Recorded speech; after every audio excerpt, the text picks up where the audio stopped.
नमस्कार बंधु भगिनी। आइए श्रीमद् भगवत गीता शब्द शब्द प्रेरणा के अंतर्गत आज इस अमर प्रेरणा चैनल पर हम अपनी आत्मोन्नति के लिए श्रीमद् भगवत गीता के 5वें अध्याय के और 15वें श्लोक का पाठ कर रहे हैं। ये जो 5वां अध्याय है इसका नाम है कर्म संन्यास योग।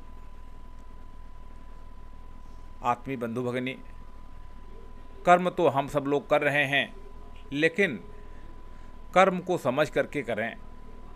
हमारा ईश्वर के साथ क्या संबंध है उसके ऊपर चिंतन करते हुए करें, जिससे कि हम पाप से और पुण्य से दोनों के प्रभाव से अपने आप को बचा करके एक शांतिमय, एक सुखमय और एक विश्व कल्याणमय जीवन का निर्माण कर सकें। बंधुओं, जो ज्ञानी व्यक्ति होता है वह अपने अंदर की आत्मा और परमात्मा में ऐक्य की आनंदानुभूति कर लेता है और परिणामतः वह स्वयं को पाप और पुण्य दोनों से परे मान लेता है और एक आनंदमय जीवन जीता है। आइए हम इस श्लोक का पाठ कर रहे हैं, 15वें श्लोक का पाठ कर रहे हैं। 5वें अध्याय का श्लोक है जो इस प्रकार से है। श्री भगवानुवाच नादत्ते कस्यचित् पापं न चैव सुकृतं विभो अज्ञानेनावृतं ज्ञानं तेन मुह्यन्ति जन्तवः। भगवान ने कहा कि हे अर्जुन,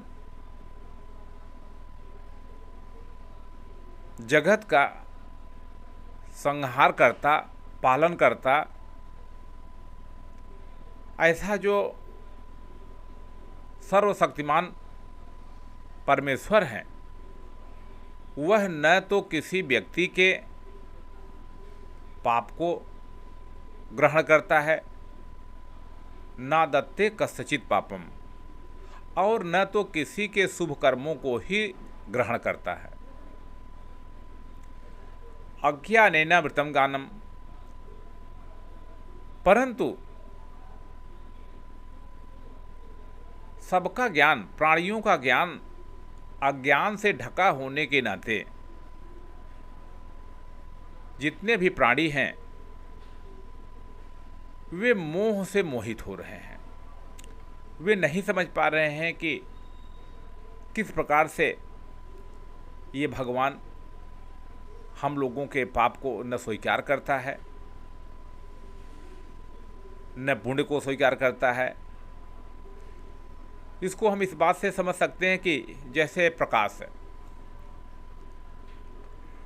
तो प्रकाश के उजाले में कोई व्यक्ति चाहे चोरी करे, कोई व्यक्ति चाहे श्रीमद् भगवत गीता का पाठ करे, कोई आदमी चाहे खेती करे, तो जो कुछ उसका फल होता है, परिणाम होता है, उसका प्रकाश से कोई संबंध नहीं है। प्रकाश के उपस्थिति में वो सब चीज़ होता है, लेकिन प्रकाश उसको स्वीकार नहीं करता है, वो अपनी सहभागिता नहीं करता है। तो इसका कारण क्या है? तो आगे जो भगवान ने इस श्लोक में कहा है कि अज्ञानेन वृतं ज्ञानम, जो ज्ञान है वो अज्ञान के द्वारा ढका हुआ है। और अज्ञान किस बात का है? तो अज्ञान इस बात का है कि हम सब लोग अपने को शरीर, मनो, बुद्धि इत्यादि मांग करके अहंकार में जीने लगते हैं, और परिणामतः हमारी आत्मा का परमात्मा से जो नित्य संबंध है वो अज्ञान से ढक दिया जाता है। हम कितने प्रकार के अहंकार को पाले रहते हैं।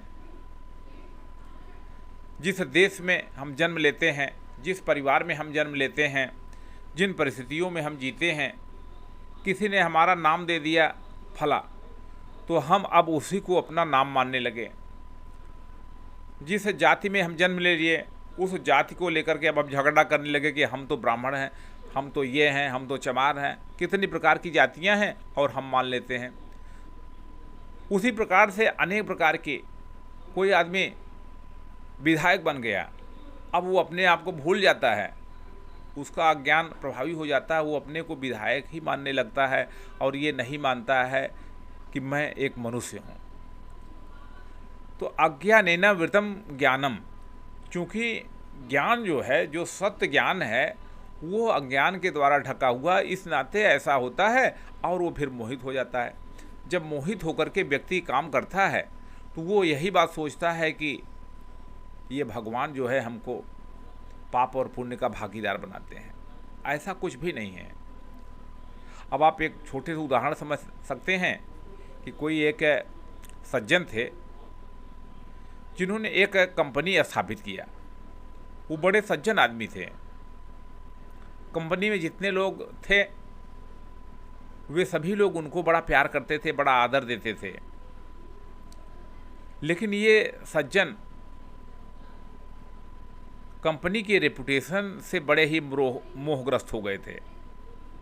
उनको लगता था कि कहीं हमारे कंपनी का रेपुटेशन तो घट नहीं रहा है, और कंपनी के रेपुटेशन से वह मोहग्रस्त हो गए तो उनके मन में इसकी चिंता हमेशा रहती थी कि कहीं हमारी कंपनी का रेपुटेशन घट गया तो क्या होगा।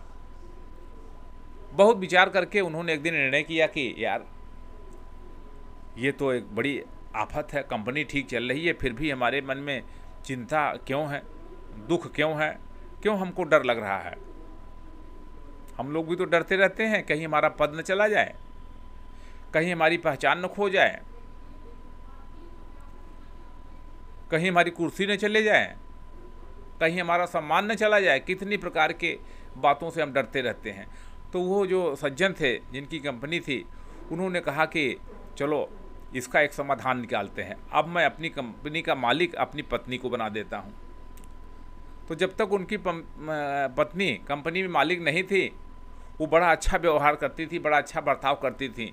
अब वे जब से कंपनी की मालकिन बन गई, अब उनके दिमाग में बार बार ये आता था कि अरे इतनी बड़ी कंपनी की मैं मालकिन बन गई हूँ और हमारे पति ने हम पर विश्वास किया है, तो हमें इस कंपनी को ठीक से चलाना है। तो आप देखिए कि जब कोई व्यक्ति बहुत ज़्यादा सावधान हो जाता है तो वह अपने को भूलने लगता है। कभी हम सब लोग जो लोग गांव में रहे हैं, कभी कभी आप देखिए कि जब हम पतली मेड़ पर चलते थे तो क्या होता था, जब हम ये सोचते थे कि अब इधर गिर पड़ेंगे तो संतुलन बनाने के चक्कर में उधर ही गिर पड़ते थे। तो संतुलन व्यक्ति का बिगड़ जाता है। तो ये जो बात कही जा रही है कि वास्तव में जो ज्ञान है वह अज्ञान के द्वारा, अज्ञान क्या है, वही बात हो रही कि अज्ञान यही बात है कि हम ये जो संसार है उसका संहार करने वाला, उसका पालन पोषण करने वाला, उसका धारण करने वाला कोई ये पराशक्ति है, कोई एक परम शक्ति है जिसे यहाँ पर विभू कहा गया है।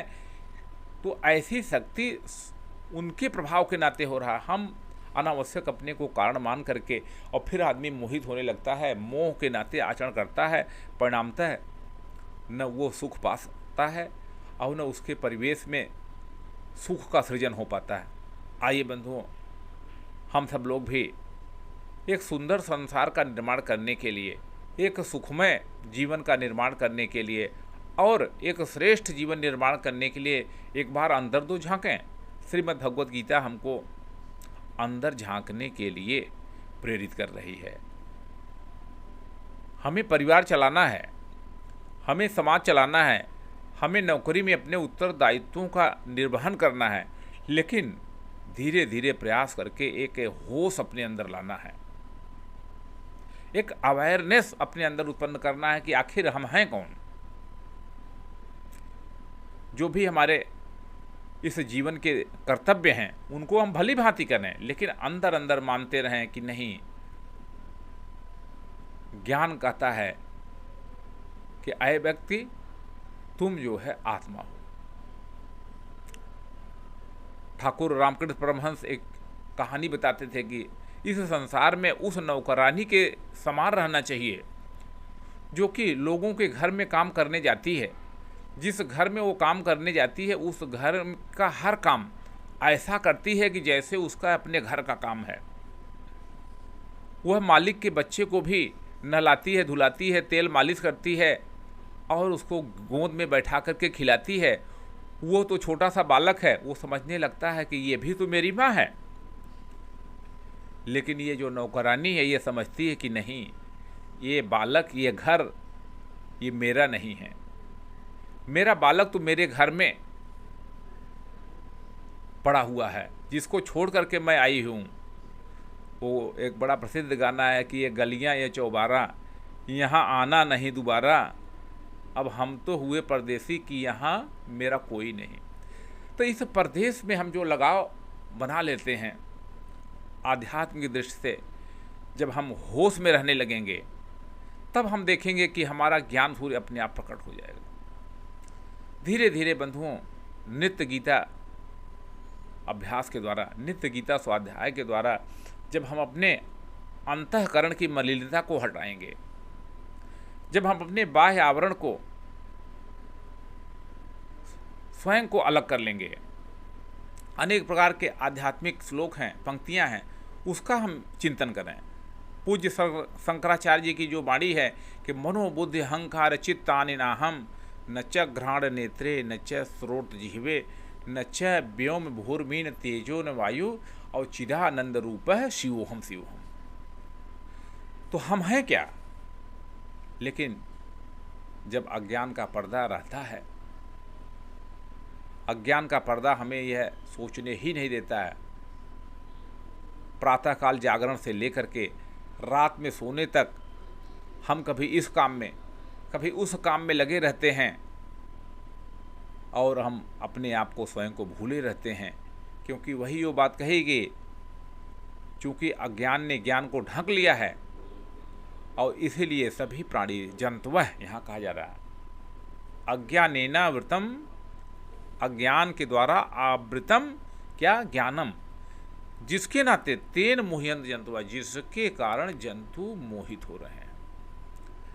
बड़ा सा उदाहरण है मृगमारीचिका का कि एक जंगल रेगिस्तान में जो भटकने वाला जानवर है या ऊँट है, वो सोचता है कि आगे वहाँ मृगमारीचिका के नाते जो जल स्रोत दिखाई पड़ रहा है, चलो वहाँ चलते हैं। लेकिन क्या वहाँ पानी होता है?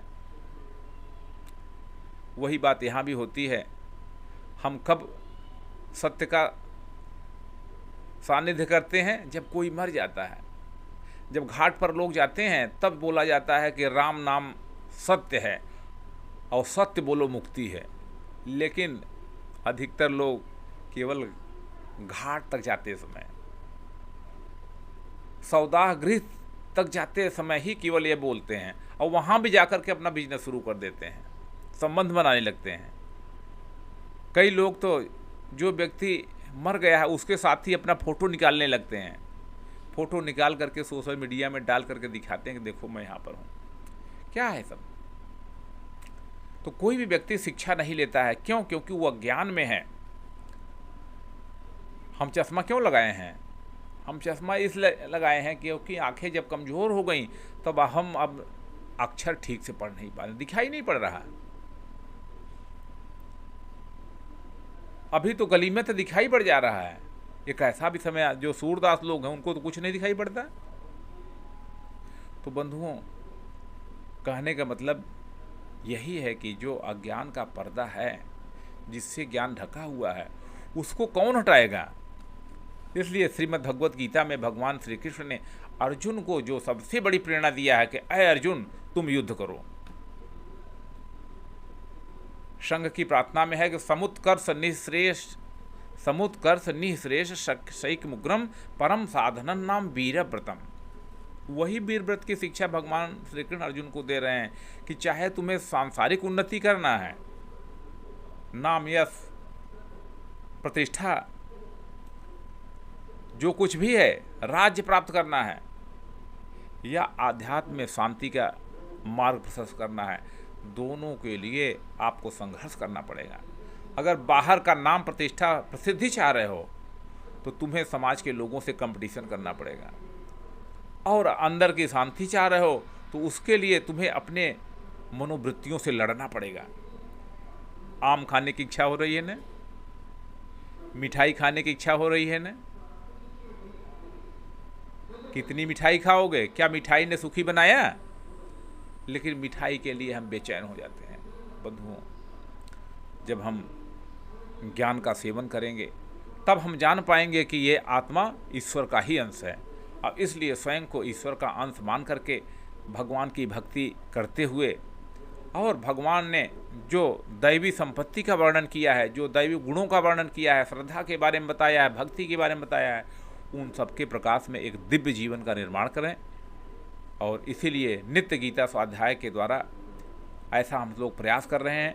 बंधुओं, एक बार आप सबसे कहें, कृपया मेरा आग्रह है कि इस चैनल की चर्चा भी लोगों से करें, थोड़ा सा सपोर्ट होगा आप लोगों का, जिससे कि और भी लोगों को हम गीता स्वाध्याय के लिए प्रेरित कर सकें। लोगों को टेलीफोन करिए। हम सब लोग श्रीमद् भगवद गीता वैदिक न्यास के लोगों से आग्रह कर रहे हैं कि कम से कम 10 लोगों को नित्य आप एक टेलीफोन करिए, उनको याद धराइए। क्यों? वही बात है कि ज्ञान अज्ञान से ढका हुआ है, हर आदमी भूला हुआ है कि मेरा प्रधान कर्तव्य क्या है। अपना प्रधान कर्तव्य अगर हम ये धीरे धीरे ये देखने लगेंगे कि आत्मा की खोज ही हमारा सबसे बड़ा कर्तव्य है, यही हमको केवल सुखी बना सकता है। इसलिए सुख के